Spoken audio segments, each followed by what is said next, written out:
Welcome. Welcome to the Pastor and Postmaster podcast here Hi, in guys. Auburn, that is Northern California.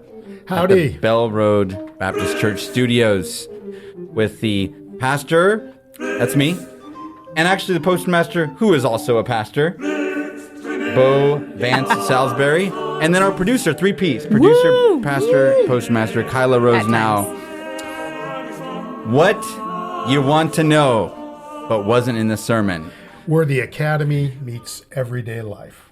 Meets every day. You can get it in the title Pastor and Postmaster, though we are both pastors, and we feel that would be something you might be interested in. And so we've launched this, our very first podcast here. So tell us about yourself, All right. Postmaster. Postmaster, you're up. The postmaster piece. The Postmaster. I'm a retired piece. postmaster. I did that pretty much most of my life. And I retired about in 2014. And during that time, I also served as an elder at a number of churches. And I'm what some people, what they used to call an informed layman. And now I've taken kind of an upgrade. I'm an independent researcher. You are an independent researcher, and part of our relationship is we co-authored a book, which is right here, called Fathers of an Extensive Country. So that was kind of a, one of those risky endeavors. Is it going to grow our friendship, or is it going to destroy it? And we found out that we're very compatible. We even traveled it. We wrote together, which is actually a really difficult thing to do. And but I do have a question here about an oddity about this particular studio. There's something behind us that looks like a cat. That's It's a neon June. cat. June. June the cat. So it is about June. Or who is June? Yeah, June is a cat that was abandoned by a couple that moved up from Los Angeles in Placerville. And June was picked up down at the shelter by my neighbor. And she found June with a little adolescent boy cat named Linus. And after homing them both for a month, June went out the window and came over to our house. And since I'm extremely allergic to cats, she couldn't come in the house. But she hung around and she hung around and she adopted us. So she became sort of a social media sweet. sensation. The cat who is not ours, that's what we called her. Mm-hmm. But she did have a name, June, because that's when she was picked up down at the shelter. And she has now passed on Yes. from this life. Oh, poor June. No more tears, though. No more tears. Quick moment of silence. And we're good. Okay. We're good. All right. That was good. This is not about cats, although it would be interesting to find a way to put theology into cats. We are pastors, so it seems to be theology is what you should expect from us. The artwork is amazing, but that is its own theological discussion. Yes. And we could talk more about that Mimesis? another time. Yes, mimesis. Mimesis. Yes, imitation. See, this is why we have an authoritative speaker. I'm everyman, Yes. right? Yes. And so he'll tell me how to pronounce those big words. Oh my Don't let him goodness. fool you about that. And he'll tell me what's behind those. Don't let him fool you. He's a very intelligent guy. Just ask about what some of his relatives do, scientists and other very elites, shall we call them? Elite. Education? Yeah, they're on both Accomplished. sides, my wife's side and my side. As a matter of fact, of our two families of 8 children total, we're the only 2 that never got educated. All the rest went on to secondary.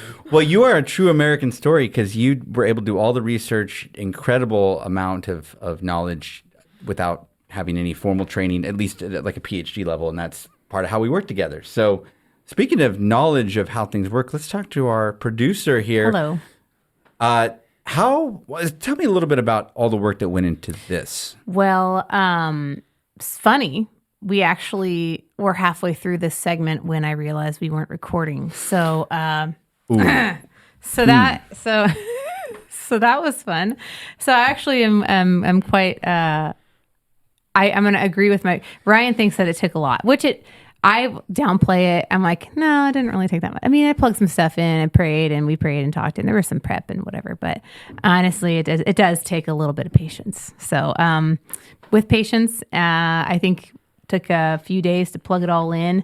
It took probably some hours to learn a digital audio workshop, which I have a little bit of experience in. So I'm a worship leader.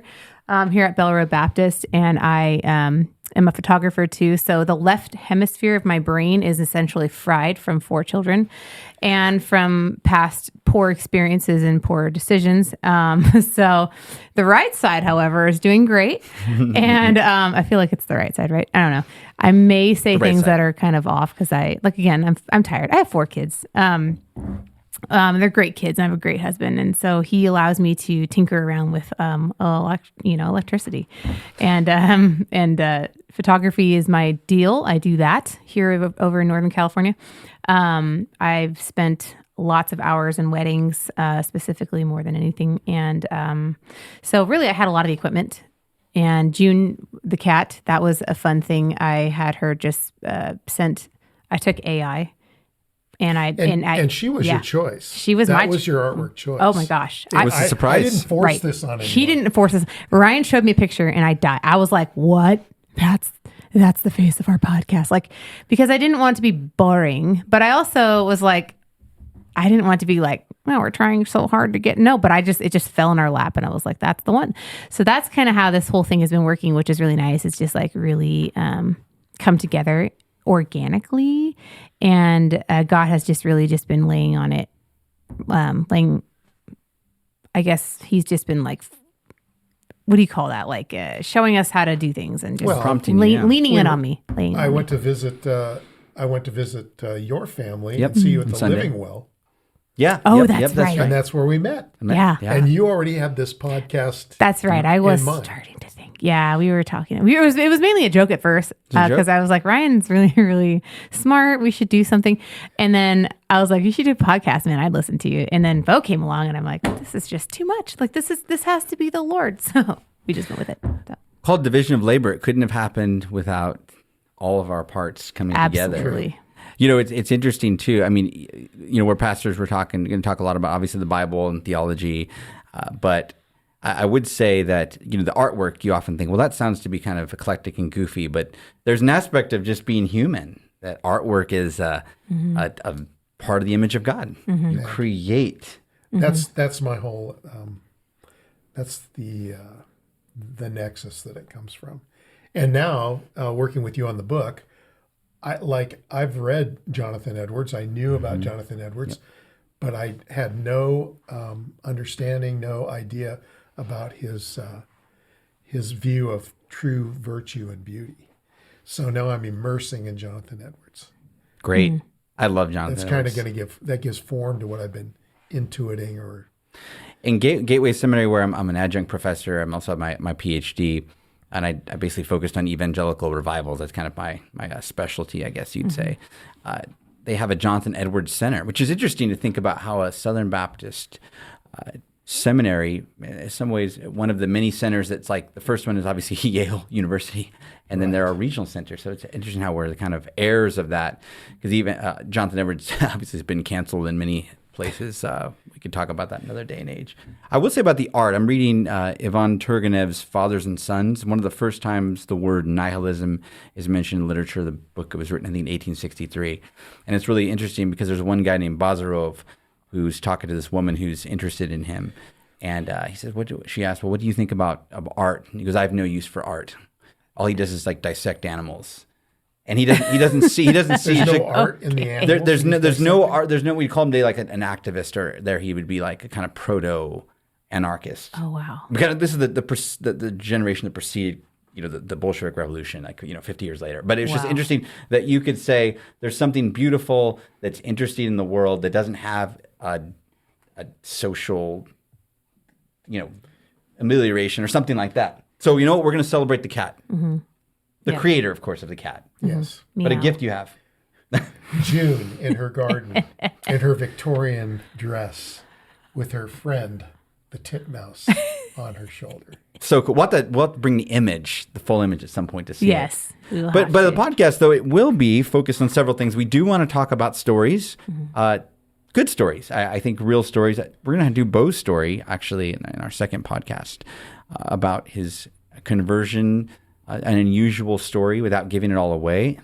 from being a new believer to going into Mormonism and then coming back out again. Not typical of what you expect. Yeah, a few things that we're going to want to talk about. Stories. We'll talk about first Bo's story of him becoming a Christian as a young man and then going into Mormonism and coming back out. Not your typical story. If you're doing an evangelism training and they say, well, how was your life before Christ, when you met Christ, and how is it now? It kind of follows a different pattern. We will look at specific doctrines, different things we want to focus on. We'll talk about eschatology. Oh, yeah. Knowledge will increase. Book of Enoch, other things like that. Things that you may be interested, things that perhaps people have asked us that they would like us to talk about. We will also talk about the cults, mentioned Mormonism. That will be something that I know many people have. A new believer at our church is asking a lot of questions. We were at the Living Well Walk for Life in Grass Valley. And as we were going downtown, he was asking questions about particular churches and particular flags. I'll just keep it at that. And so he wanted to know. Tell us a little bit about that. And then, of course, we're going to have books, and not just books that you will never read, or our own book, although you should read that book. You should read that book. We only just 20 showed bucks. it. For you just listening, we just propped it up. That's right. It's only 20 bucks. By the way, your dad told me he went to McDonald's yesterday and got 2 sausage McMuffins without cheese, and it was $12.99. So you can have nourishment for a lifetime, or you can have 4 to 6 hours of whatever McDonald's is putting in those fake sausage meat. McMuffins. They are quite good. They are good, I will the admit. Biscuit. The sausage egg biscuit. Yes, you're right. You are That's going probably the to one that has the die. most natural organic stuff in it. Still don't know the percentages. I'm worried about lining of your gut at this point. But anyway, let's keep going. Supersize me. And we'll be talking about nutrition. Ooh. Yes, your body's a temple.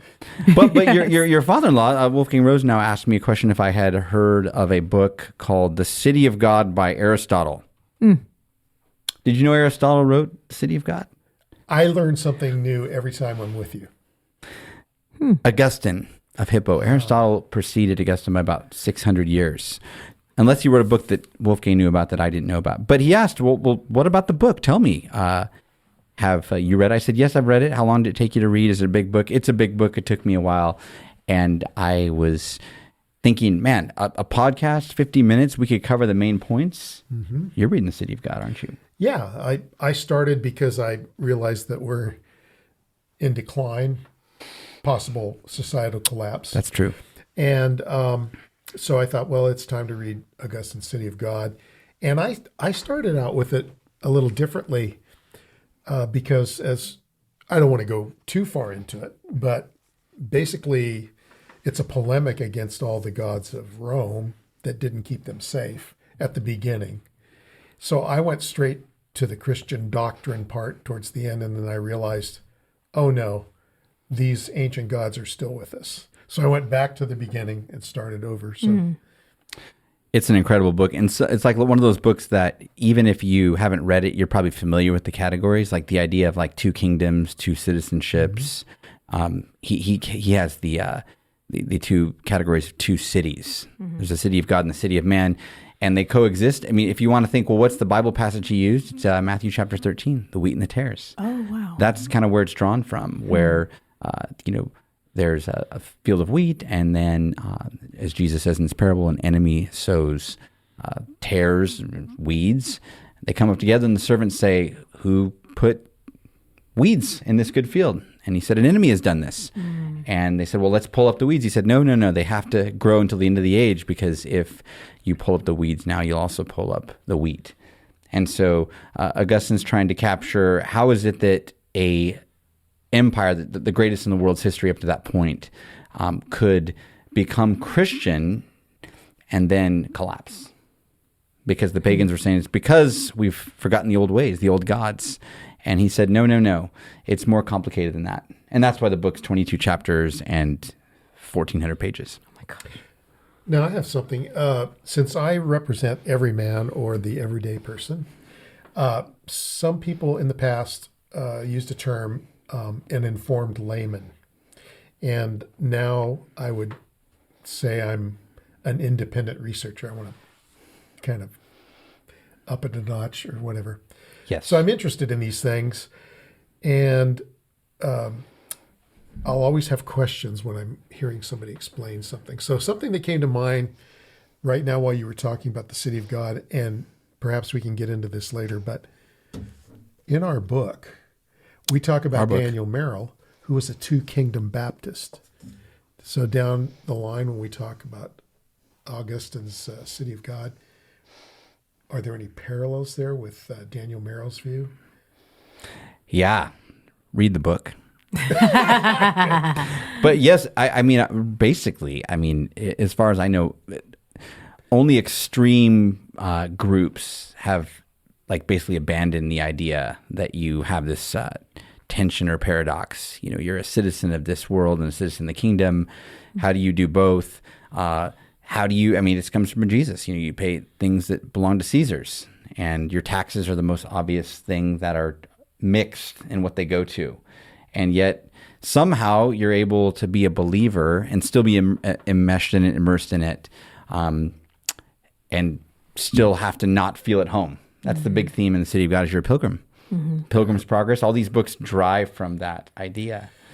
And there's that theme that runs throughout the whole Bible. You're on Exodus. The people of God are always on Exodus. People are always on Exodus. I think it's, honestly, I think it's one of the most important things for our day and age, especially in the next couple of months with our election in our own country, is that, you know, you have disillusionment. It can come from many angles of just saying, I want purity, both in my governance or in my own life. And that's even uncomfortable of being in the world and being enmeshed in the difficulties. And I think, you know, even when it came to, you know, some of the height of cancel culture in the last 4 years, there's a lot of that where you're like, I want to be pure and I want to destroy everything that is corrupted and not realize that you're a part of the corruption or the things that you have now are connected to people who are corrupted and you've still benefited from it. So anyway, those are things we'll talk about because, you know, honestly, like if you're like my wife, she hasn't read my books at all. And I always give her a hard time about that. But she says I get to hear her talk all the time like this. So she has read my books because she's heard me talk about them. Amen. So anyway, that's this will be things that we cover. There's some other books, I mean,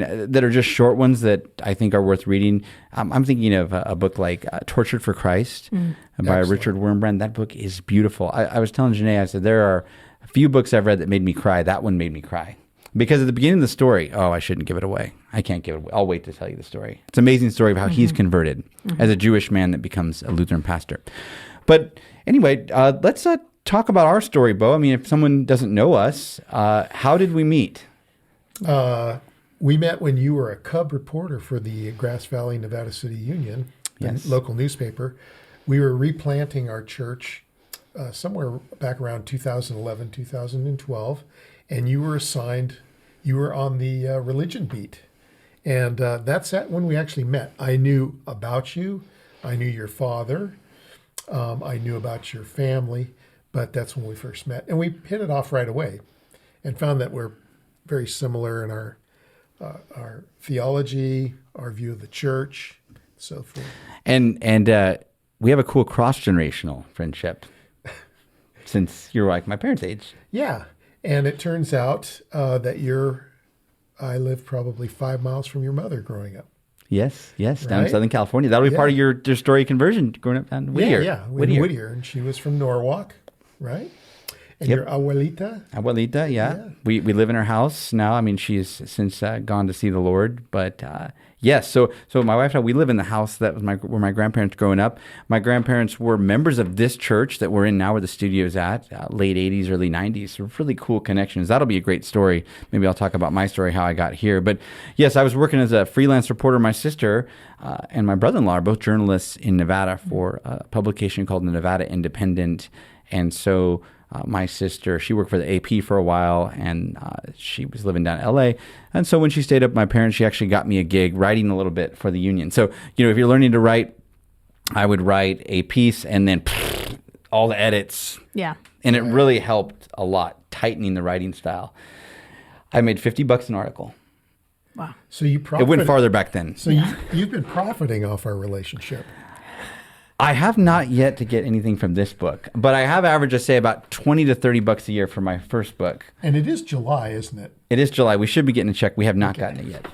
So, yes, we know if you're writing, you are definitely doing this as a ministry first. But yes, my job as a pastor, and I'm thankful for my church for letting me do this. I hope this, if you're in the area or you're interested in our church, you would come. You could look at our website, brbc.org, I believe is what it is. Just Google our church.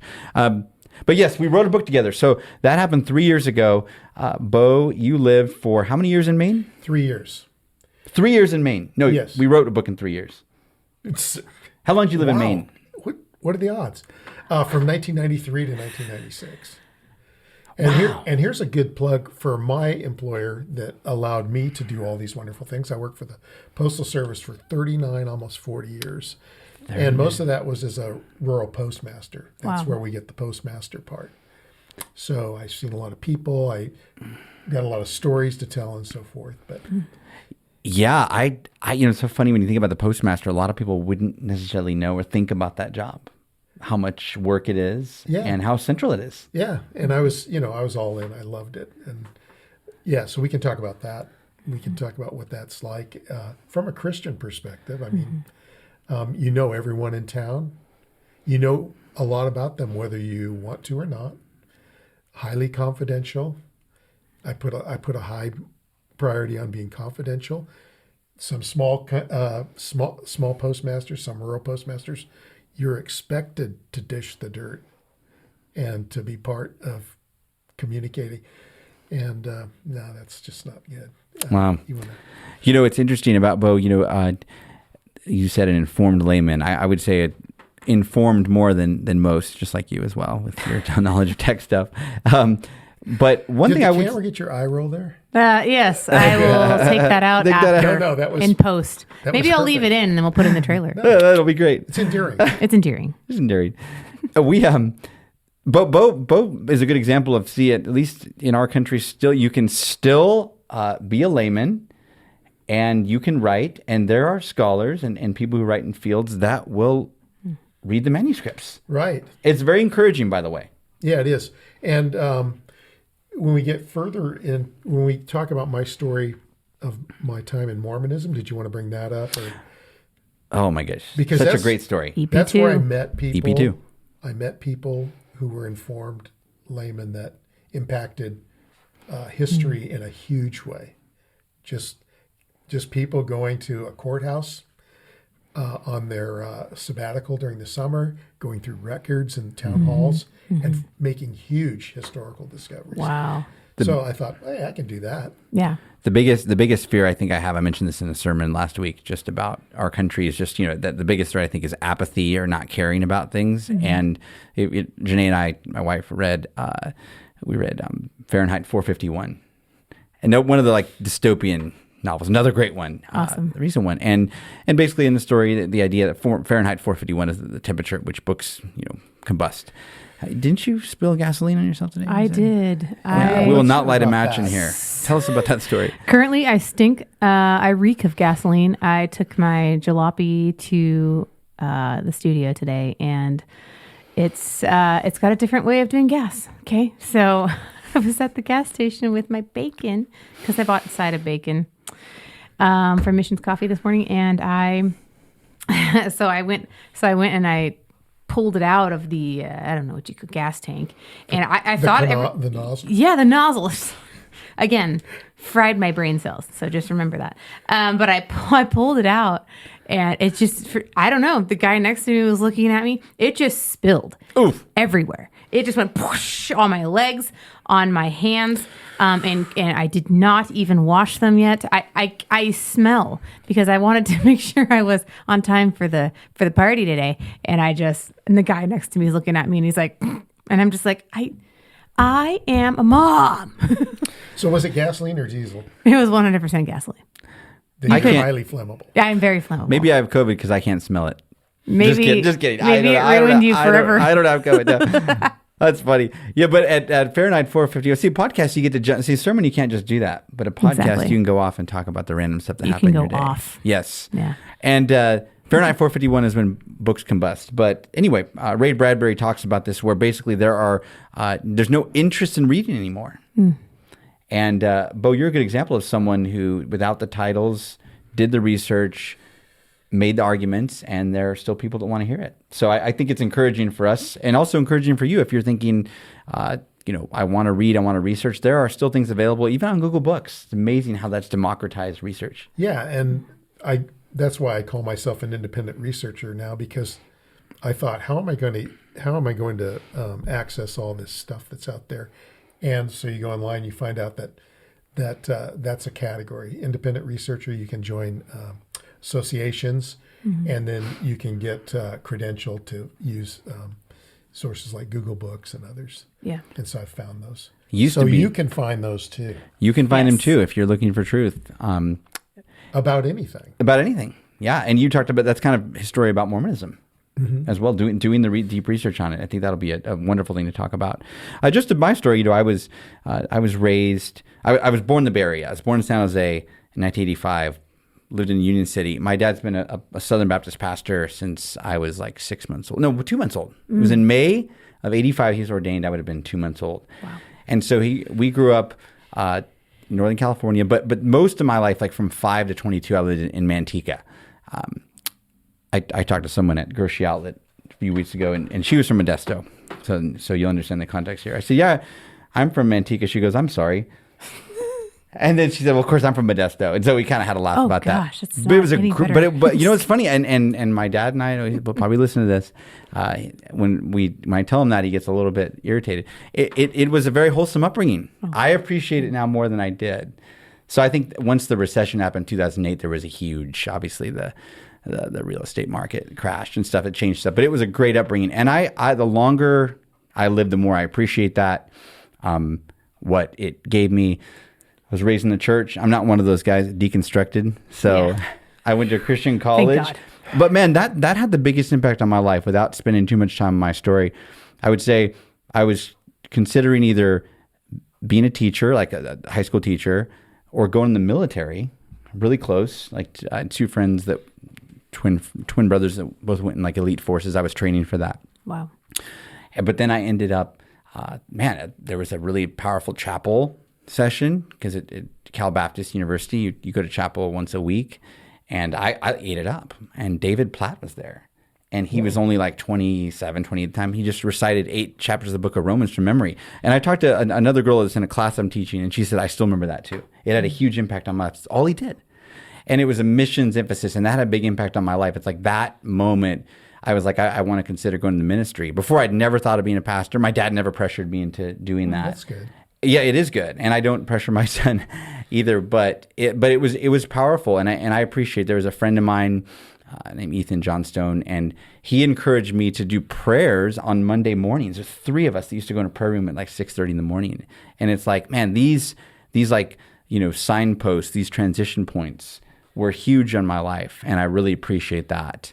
CBU now is massive, so I know I talked to students younger than me or graduates. It's different, but I'm blessed with that. And so I came to this church after pastoring for 8 years in Sonoma, a small church there, and a long story of how we came here, which I can share another time. But anyway, still quite amazing.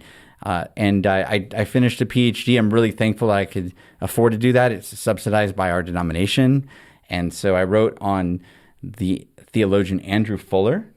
It's his theology of revival. I read that. Yeah, you did read it. I know. It's impressive. Quite a read. Yeah, it's quite a job to do it, and I really loved it. My advisor's a good friend of mine, my doctoral advisor, and so anyway, I teach now, so I get to teach theology, and I honestly feel that a podcast like this might be allowed to share some of these things on a more popular level if you're not wanting to take a class, and so we'll cover some of that. That's a little of my story. It's amazing. I have 4 young children as well. Yes. Awesome. Josiah, 9, Stella, 7, almost 8, Sophia, 6, and Scarlett, almost 3. Wow. Yeah. I forgot to mention that about myself. I do have 4 as well. Yes. And they are 15, 14, 10, and 6. 10, 6. I did it, guys. Just kidding. Yes. And Bo, what about you? Tell us your story. Yeah. basically, that's what I do. I tell people stories, and I've remarked before that I'm like a second-tier Forrest Gump. I don't meet the really famous people, but I meet lots of interesting people. It always drove our children, crazy because I would just talk to anybody. And we had people in our house that were eccentric, and they still look back on that and say, Dad, why did you let that weirdo in our house? But I'll start in kind of the middle of my life at age 43 to kind of give a little bit of a snapshot. As in our title, I was a rural postmaster for many years, most of my career. Worked for the Postal Service for 39 and a half years. And at age 43, I was in Camptonville as the postmaster, and I was looking out the window. We just returned from Maine, where we'd lived for 3 years, the Postal Service. I was able to transfer out there and come back. And I'm looking out at the town, and I literally thought this. And I have a lot of early memories and verified by my older sisters. So I have this memory that can identify and bring up small little snippets that are very memorable or significant. So I'm looking out at the town, and I thought to myself, and I said to the Lord, Lord, thank you. It's like I've lived 5 separate lifetimes, because my life would change dramatically at certain points. And I thought, I am just so blessed. I could go home to be with you right now. I've lived such a full life. And within months, I was in a coma. I was pretty much dead. And we can talk about that later. But I'd contracted the flesh-eating bacteria, necrotizing fasciitis, and I wasn't expected to live. So that I've always been reflecting on my life, and it's just a collection of pretty wild stories. And I've been a Mormon. I've been well, we can go into that later. But so here I am now. I've been retired for 14 years. My social media, I say I'm a father of 3, a grandfather of 2, a husband of 1, flesh-eating bacteria survivor, postmaster, and a bivocational pastor for 24 years. Wow. Incredible. And an artist. Yeah. So now that's a new story. That's a new time of life that began about 6 or 8 years ago. Wow. So It's incredible how, I mean, on your Facebook page, you produce quite a few things, and I'm always amazed at the time you have to do that. Right.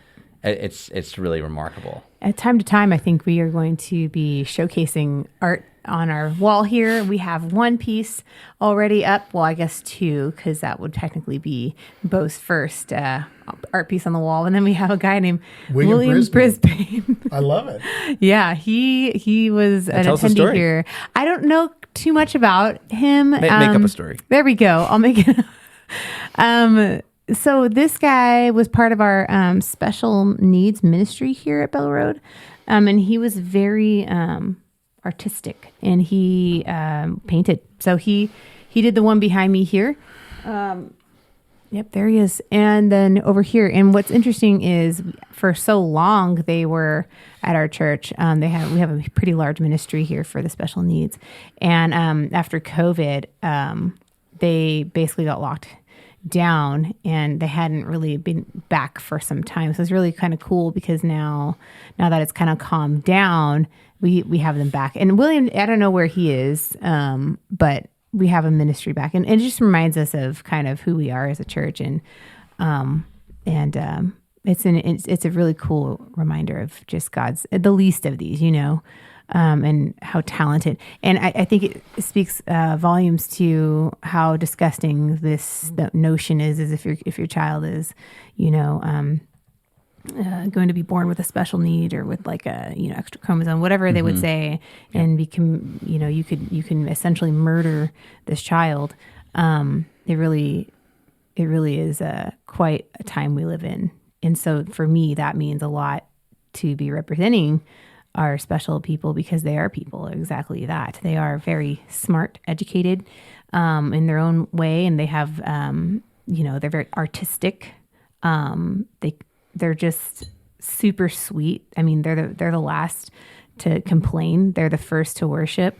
Many times we have one of our guys, and he's up there dancing, in the worship team. He's at in the front. You can see him from up on the stage, and he's just like dancing and having a great time. I just think that they're the best of people, honestly. So that's kind of my take on the art there. And I want to sort of feature, if we can, more of Bo's art too, because it's really fun and eclectic. We have a local barber named Ben Aleshi. I'd like to put some of his stuff up there too and see what he can come up with. So pretty fun. Thank you for sharing that. And I think I'm working on a journal for our seminary, Gateway Journal of Theology. Should be launched in the fall. I've written a book co-authored a particular article about California history, evangelical history in the state, and with my friend who's a pastor in Utah, Jared Jenkins.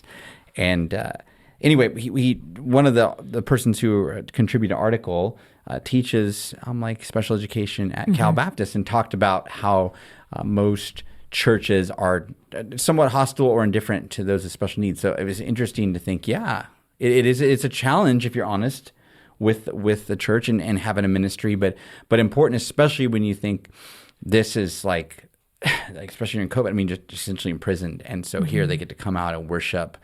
Two of them got baptized. It was really, really beautiful. But I think about evangelical Christianity. Bo and I talk about this a lot. I mean, one of the reasons why we want to do this podcast is we have these conversations already.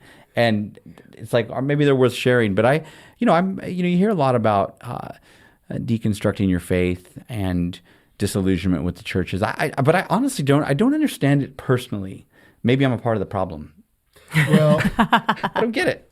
It might have something to do with if I hadn't served as an elder and dealt with people leaving churches and, having conflicts within the church. But it became real clear to me at a certain point. I was reading Romans chapter 14, which is about these disputes, disputable matters. And, of course, the chapter divisions aren't there, and it just rolls right into chapter 15, where they base. I would look at these Christians that portrayed themselves as, I'm a strong Christian, I'm doctrinally sound. You guys are losers, so I'm leaving. And I get to Romans 15, and he says, we're not to despise one another. Jesus didn't despise us, but he gave himself for us. And I thought, well, that's strange that you're the strong Christian and you're deserting all these weak Christians. Shouldn't you be the one who's helping these people along? So the strong and the weak and despising those weak people, weak things. And I probably see this more than maybe most people do, just because once you get into doctoral studies and stuff, then you end up getting in academia, and you there is a class elite aspect. I mean, not just the school you went to, but the kind of church you go to, and so there's obviously a certain aspect of evangelical Christianity that has always been I don't want to say populist, but it has kind of been. It's been able to reach many people, both in our country, our country, this democratic origins. Right. One of the reasons and this is something I loved being able to study. One of the reasons why Methodism, for instance, all Pentecostals come off that family tree of Methodism, Baptists as well, is that they basically were willing to ordain pastors who didn't have complete formal seminary training. I mean, in our book, we talk about the kind of training that was. And it was an aspect where there's a need of this growing frontier, and in Maine specifically for our book. And you needed people that were willing to get out there and live in rough areas. One of the guys, Jonathan Fisher, I mean, he was from the elite class of a New England Puritan Congregationalists, Harvard educated, and he confronted a guy kind of doing evangelism, and the guy wanted to challenge him to a duel. Right. Yeah. I mean, come on. The guy up in Gouldsboro. I challenge you to a duel. So that's the kind of group you're dealing with. And I thought, man, the kind of hardy person that's able to speak and to be able to get down and dirty. The average Methodist circuit riding preacher in the 1800s lived to be 29 years old. And Daniel Merrill makes a great distinction in one of his ordination sermons. So Daniel Merrill is a Dartmouth graduate, and he graduated with 2 masters. If I remember correctly, wasn't one of like the valedictory addressed in Hebrew? Like that kind of stuff went on? Well, that's what they would do at Harvard, yeah. At Harvard. Oh, wow. Imagine that. Somewhere around 1800. But Daniel Merrill, so he's educated, but he becomes a Baptist. And he is just obsessed with having an educated Baptist clergy. So he's founding schools, and his children, we'll talk about that later, his children go on to plant some big name universities that you would know. And, you would know their names. Yeah, and but in an ordination sermon, he does say that a formal education will not qualify a pastor, but it will suit him in various ways and make him a better pastor. And I would go along with that. That's what I would say. I would say it doesn't. Well, if you look at 1 Timothy chapter 3, for example, it talks about the overseer. There's no educational qualifications in there. They're all character qualifications. And a lot of people will run to that to say, you don't need, it's just it's cemetery. These guys go off to cemetery and they get haughty and they lose their. No. So I'm not saying that, but it is though that's not what qualifies you, but it suits you, and so that's a good way to say that. Yeah, a pastor who's not interested in education and continuing education and refreshing. That's interesting because a lot of pastors they come out of seminary real young in the faith. And some of them, sometimes that is the hard thing, because my husband and I talk about this all the time. And it's like, do you want to go to seminary, honey? Like, you should, because he's pastor quality. My husband is 100% pastor. Like, he's like a deacon, I would say, or an elder at our church, but he's worried about, he doesn't really want, it's not like a huge draw to go to seminary, because you come out of there all, like gung-ho, like knowledge puffs up kind of thing. And so that is a really good way to say, that it's, and so I think the temptation is to become haughty, but I look at Ryan, I'm like, oh my gosh, like I'm so grateful that he Mr. Not Haughty. Right. Yeah. He's like, right. I mean, he's a cool guy, right? We're buddies, and his wife and his dear wife and kids. I would just say that it's an anomaly sometimes to come out of a seminary with a PhD to be having the title, right? You're Dr. Ryan. Right. You called me Dr. Jill Biden. Yeah. The first time as a joke. Dr. It was a joke we had one time Dr. too. Jill. Yeah. What kind of doctorate is that?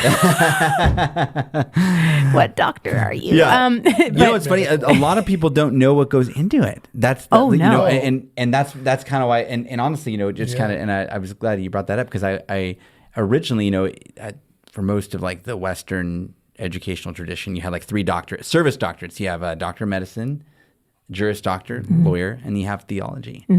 But yes, theology's the queen. Theology's the queen of sciences. And we can talk about that. We can talk about that. I'm full of stories. Oh boy. And I'd love to tell you the story about someone I know who was at Davis, plant tech, learning plant biology, and where half of the class is getting grants from Monsanto, and the discussions they're having. Wow. In the classroom. And so I said, so philosophy and theology, they are actually the queen of sciences. Amen. And he came out of there. Falling out on two sides. Yeah. And it's amazing to come out of there, Ryan, with a almost teachable, even though you're a doctor, just still having that kind of humble you're not rude to people, you're not an angry theologian, Calvinist, whatever. Just kidding. No, you're right. There can be that's like a stereotype. Yeah, there are, and no joke aside, but you are really, so cheers to Ryan, who thank you. I like Bo. I mean, there's an underdog aspect, of me. I definitely was not. I think some people meet the expectations people have for them. Some people don't meet the expectations, and some people kind of probably do better than I thought. I remember talking to a Sunday school teacher who was like surprised that I did better than what he expected when I was like a 5th grader. Wow. So that's always kind of encouraging, right? So I definitely never felt that I was going to be like the valedictorian in my high school class. But I've learned a lot. I've learned a lot, and that's probably helped humble me. But I do think probably the biggest thing is that the whole time I was learning, I was involved in the church. So that's the thing you realize, that theology is always meant to serve the church. And this podcast is meant to serve the church. Absolutely. And serve the believers, even if they're not a part of our church specifically. And so, at the end of the day, it is about Jesus Christ, and all your knowledge is a gift. I mean, even when I talk about books, it's like I basically have the opportunity to read because you basically give me the free time to do that. And a lot of pastors, you know this, in parts of the world, especially persecuted places, they can't read these books. Right. When are they going to do it? Available. Yeah. They're not available, or they literally are. What if you're in a gulag in North Korea? Right. Those are the real saints that suffer. So I think it's a good idea to realize, like, if you can learn, there are people that are sure smarter than you, but just do not have the opportunity. So, Amen. Much is required if you've been given a lot. Amen. I hope this podcast contributes to something like that I too. really do. Well, it is about serving the church. And, we're in America, so the church can be a building. It can be, we use that term, but the gathering, the ecclesia, it's people. We're serving people. That's why we do what we do. And, we wrote a book that we went into a contract. We're going to get paid for it. But that's, like you said, that's not what it's about. Right. I'm sure it doesn't even pay. We wrote this to serve the people, the church. We just serve church, and I'm sure we'll do some projects together. Bo also had another book he wrote. What? Good Mr. Baxter? Good Mr. Baxter. Good Mr. Baxter. Just tell us briefly about the other book okay. that you've written. Hey, this was unplanned. This is it was not planned. No, so again, this goes back to story after story after story. Long story short, I researched the Baha'i faith and Whoa. Another podcast. Yeah, and it was wild. That was my first really dive. And again, God orchestrated things. I met people that were very important, very influential, and very helpful. And so I wrote on it, and a friend I have who's a publisher, he read it, and around 1990, he said, "Hey, we're coming up on the anniversary of the death of Richard Baxter. Can you write a book like this other book that he'd written?" He said, "Can you write a book that's for church leaders to get them excited about the ministry and to put in the hard work? It needs to be about 100 pages, written at an 8th grade level because we want people to read it." And so that was my first book assignment. And I'd gone to school to learn English because I graduated high school with a 1.2 GPA. Oh, wow. And so I just wasn't into it. And so I knew that if I'm going to write, I need to go to community college, learn to write. So I wrote this little book. It's 100 pages. It's about 120 pages long about the life of Richard Baxter. And it's Puritan pastor, by the way, Wow. 1650 to 1691. 91. So, and it's arranged topically, like about his marriage, his conversion, he being a student, a husband. And my favorite chapter to write was husband, because he advocated his whole life. He was an Anglican living during the Puritan period.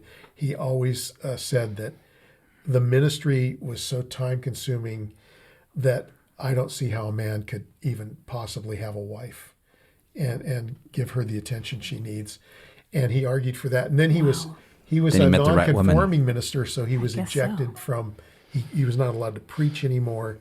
And this young woman who was much younger than him kind of liked him, had a crush on him. Anyway, they got married, and one guy wrote a book. He called it a Puritan love story. So I love that. That's my favorite chapter. Was he in his early 40s when he got married to her? Yeah, he was past his prime. Like Luther. Yeah, she was about 20 years his junior. He pastored during a very tumultuous time. I mean, we talk about, I was talking to your dad yesterday, Kyla, and he was just saying, in the 60s were definitely more intense than this. I mean, every era is unique, but that there was a civil war.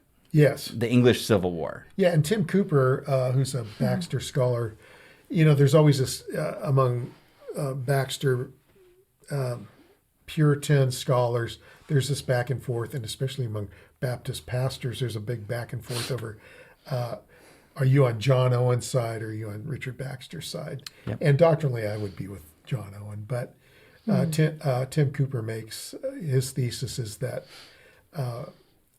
Owen faced different difficulties losing all of his children, right? He lost every one of his children, didn't he? Oh boy. Yeah, I believe so. Yeah, I think 12 of them.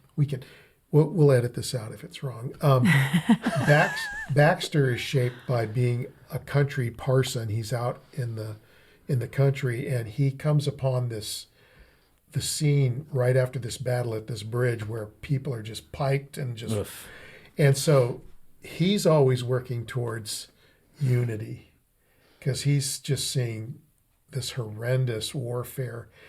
And, like the people in his town, people don't realize, people nowadays probably would find this odd, but you're sent to this church, you're paid by the Church of England, and in his town of Kidderminster, they would regularly want to kill him or riot against him.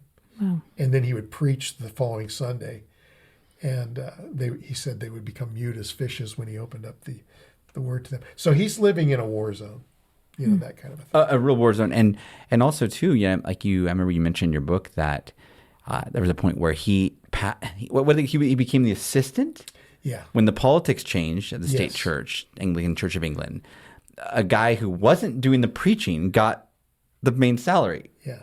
Whoa. And Baxter stayed at the church, right? Baxter was his curate or his reader. He was like his inferior, and he gave up the big livings, the big house and stuff to this just total loser. Nice. This guy. And he just loved the people, and he personally catechized them, went from house to house. So that's what he's known for. So like, you don't go to Richard Baxter for your theology. He was brother, you can help me out. He was an Amaraldian. He was Amaraldian. Yeah, it's like middle knowledge. The question of Calvinism and a subset of the 5 points. So Amaraldianism. Yeah, so you're not gonna, but he was big on the gospel. As a matter of fact, he said that he called himself, "I'm a mere Christian, and I'll fellowship with anyone who will agree to fellowship with me." Wow. And that's where C.S. Lewis got the title for his book. Wow. Mere Christianity, that's where it came from. So all this stuff is things that you've done. That was irrespective of our relationship. You wrote that, and I think it was really beautiful. I mean, there's a miracle story in there. One thing I think we want to talk about, we can feature this too, is just how you do see that oftentimes people write books based on the real situations they're in. So like, based on a particular issue. Well, what I learned when I went back to Bonehead English, and I took I'm serious, I took Bonehead. When I went in, I thought I need to learn mechanics because I never learned that in school. Mm-hmm. I was in New Math and New English, so I was a child of the late '60s. Oh wow! I went all the way through school without even trying, and so I took basic mechanics, and so the basic rule of writing: write what you know. Write what you know. Wow! Just write what you know. And so it's all about stories for me. Well, I think that it's time that we can summarize this, because we're really going to now be ready to launch a second podcast talking about your story, specifically your conversion, your venture into Mormonism, and all that entails, which I hope our readers will. I think that'll be too traumatic. Oh, man. Oh, no. The people want the tea, don't they? They want to know. This is a huge Bring your topic. hanky. Bring your hanky. I mean, and it's probably going to be a kind of an emotional ride, but also like people want to know, what is this thing? It's so popular right now because it's just so in your face. And really it's important because where we're at, even in California, there's a lot of seemingly new ageism and things like that coming down the pipeline. And we're almost like a filter over here in Northern California. Like this is what we're up against. This is spiritual warfare. When I moved into Nevada City in 1980, it became very apparent to me that this is an epicenter. There's certain special places we can talk about. Oh, we're going to talk about that. Because when I got there, for the size, the demographics, the number of people there were way too many Mormon wards and way too many Jehovah's Witnesses per capita. Proportionally. Yeah, that's what I figured right away when I looked. I go, there's 3 wards here. There's 2 Kingdom Halls. And this is a small area. And then in those days, we had Ananda, a full-on yoga, commune. And then you had the Fellowship of Friends down by Brownsville. Wow. Quakers. Oh yeah, and No kidding. and someday when we get into it, we'll talk about when I was a postmaster, and the Nazis were mailing out of my post office. Okay. Well, stay tuned. That's what you have to look forward to. Is what you have to look forward to. Well, that's cool. What are you gonna get us out of here, Ryan? Yeah, I think then that's going to sum it up for today.